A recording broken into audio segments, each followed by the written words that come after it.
I have 3 children, the oldest being 16M. For my birthday last week my son went out and bought me this swinging hammock chair that I had been wanting for 2 years, and it cost him quite a bit of his saved money, which I fully intend to put back into his bank account so he can continue saving.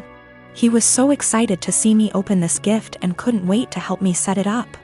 I told him he shouldn't have, that it was a lot of money, and his response was, "You never get anything nice. I wanted you to have it." And it was true. I usually don't get anything for my birthday or Christmases outside of Tupperware or soaps. So it might sound stupid, but I have cherished this swing ever since he got it for me.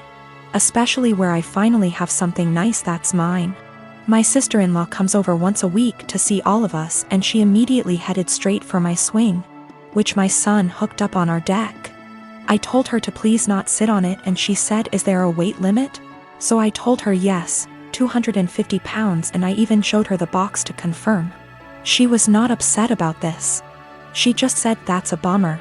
They need to make something capable of holding us big girls." I simply agreed with her and went about my business. At this point my husband shows up from work.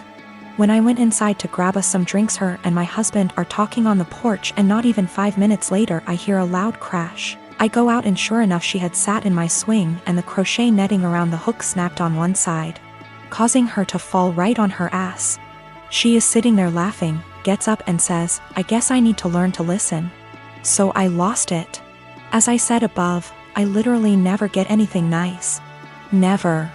This is the one thing that I had that was mine, and it didn't even take someone a freaking week before they ruined it for me. So I said, "I literally just told you not even 20 minutes ago that it would not hold you, and to please not sit in it." She makes some comment about, "Usually the weight limit is a lie. I thought it would hold." So I said, "The weight limit probably would have held if you were only 50 pounds heavier than it, not 150. She is 420-ish lbs because she is one of those girls who eat food on camera for money, and she absolutely loves her weight. But regardless, instead of apologizing or offering to compensate me for my destroyed item, she has resorted to saying I'm a shitbag for making her feel like her weight is a problem and my husband is on her side. I am a 19-year-old man. On Thursday, a person I had a major crush on in high school, but who rejected me, messaged me out of the blue. She had never contacted me without my contacting her first. And at one point I realized she had had me blocked on social media, and so I found it odd that she was suddenly being friendly. After sending a couple of greetings / questions about how I've been, she said that she was going to have some people over and wanted to know if I would get the beer. The drinking age where we are is 19, and she and the people who were going to chill were all 18. The liquor stores in my area all card. I thought it was silly that my being a month older meant I could buy liquor and they couldn't, and so I said I would love to go. She said, "Thanks, I'll pick you up at 7. 7 o'clock rolled around, and she texted me to say she was in front of my house. I went out dressed and ready to chill with some people, and she drove me to the liquor store. When we got there, I asked what beer she wanted me to get, and she told me to get Budweiser. I hid my disappointment as well as I could, but it was her party, so I went in and bought 2 cases of 24. I got back in the car and said, "Let's party," and she was eerily quiet. I noticed that she wasn't driving towards her neighborhood, but rather back towards mine. I thought she had moved or something, but didn't want to press the issue. When she turned down my street, I finally figured it out. She was being purposefully vague about the invitation because she wanted me to get the beer. But she wanted a way out when she told me I wasn't actually invited in the first place. She stopped in front of my house, leaned over, kissed me on the cheek, and said, "Thanks," in her best voice. I deadpanned her and asked when she was going to tell me I wasn't invited. She feigned surprise and said that she never intended to invite me in the first place. I sat in silence for a long awkward minute, picked up the beer, and walked towards my front door. She got out of her car and frantically tried to re-invite me to the party, but I told her that what she did was the most humiliating thing that ever happened to me. I opened my front door, slammed it a bit too hard, and came back to my room. My husband, 35 years old, does not have a car. He sold his old one to help pay for his brother's wedding.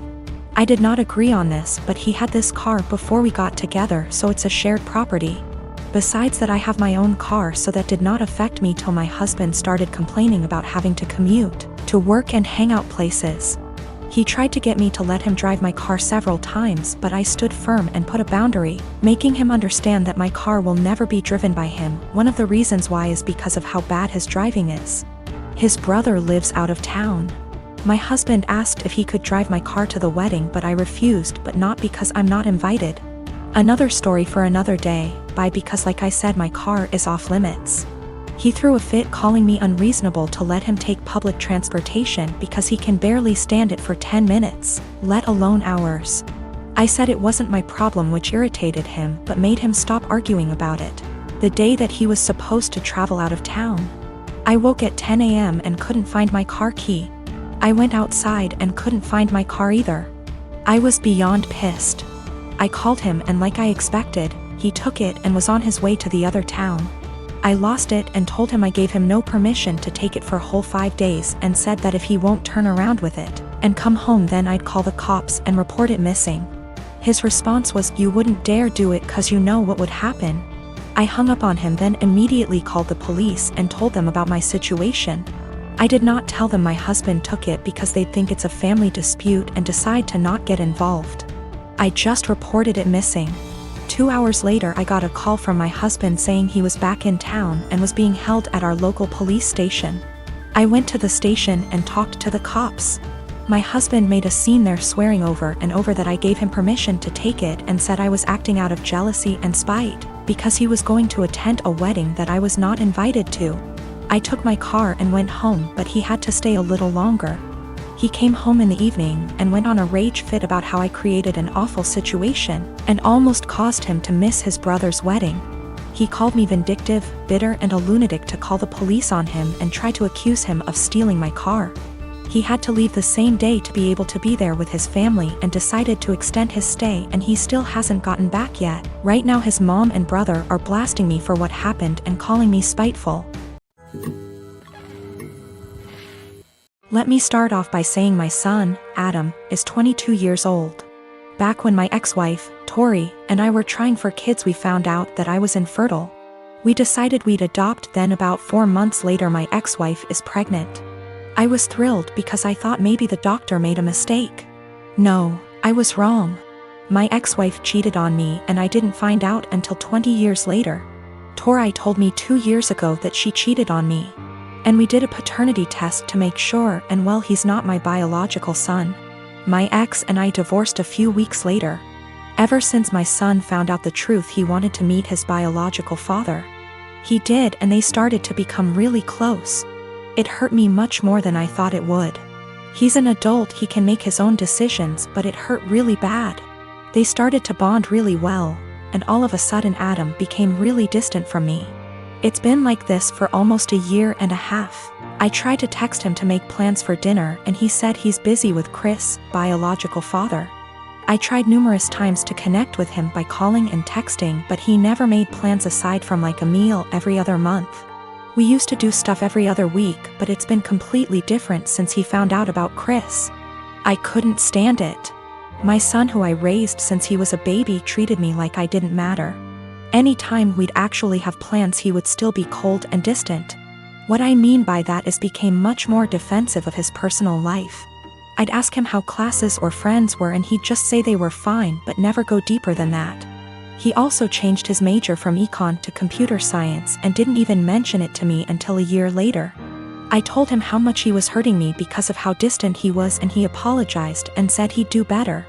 He never did. I told him numerous times and he never changed. He was still distant. What was the final straw for me was the phone conversation I had with him last week. He said he was going to change his last name to Chris because he liked it so much and because they were close. I couldn't believe what I was hearing. I told him this. I can't believe you are going to do this. That's really disappointing to me. If you decide to change your last name, go ahead, but if you do that, then I'm no longer your father and I don't want to be involved in your life. He hung up on me. I didn't even bother reaching out because I know he wouldn't respond. I stand by what I said. I meant every word and still do. The last name change to me means he no longer views me as a father and views Chris as his, despite the fact he's 22. My family told me I'm being unreasonable, meanwhile my best friends think it's reasonable. After I found out about Chris, I took a couple of days and didn't speak to my ex-wife or Adam. They didn't contact me. I didn't contact them. I needed a break. A lot of you are asking for a deeper meaning behind this, and I think I finally figured out why he's been so cold. A few months before my wife told us the truth, we were in a very long argument. His grandma, my mother, left a big inheritance for him that I am fully in charge of. Enough to pay for college and have enough wiggle room to not stress all the time about it. After a semester of university, he started dating this girl. He was head over heels in love with her. I never met the girl, so I have zero clue how she felt about the relationship. Suddenly, after a few months of dating, Adam asked me for about $3,000 to be deposited into his account from the inheritance. I already paid for the semester, so this was odd to me. I asked Adam why he needed the money. He said his girlfriend was having trouble paying for her tuition and asked my son to help. I told him no because it seemed to me that she was treating him like a piggy bank. He spent over $1,000 on her in just under a few months. He would constantly talk about how he loved going shopping with her so he could buy her things. To me, she was just after my son's inheritance, and I was right. What I said to him was basically this: Adam, you haven't been dating this girl for very long at all, and for me to give you that much money just to spend on her after a few months doesn't sit well with me. That's the money your grandmother left you for your college career, not hers. If you two were more serious, then I would think about it, but I'm not giving you that much money to just give your girlfriend. Turns out my guess was right, and she was after his money. They broke up shortly after and have had an on-again, off-again relationship ever since. He was upset with me, but he eventually got over it after a few months. Then we found out about my ex's affair. I don't know if that's the real reason he's so cold. That was a huge argument that went on for weeks until she left him.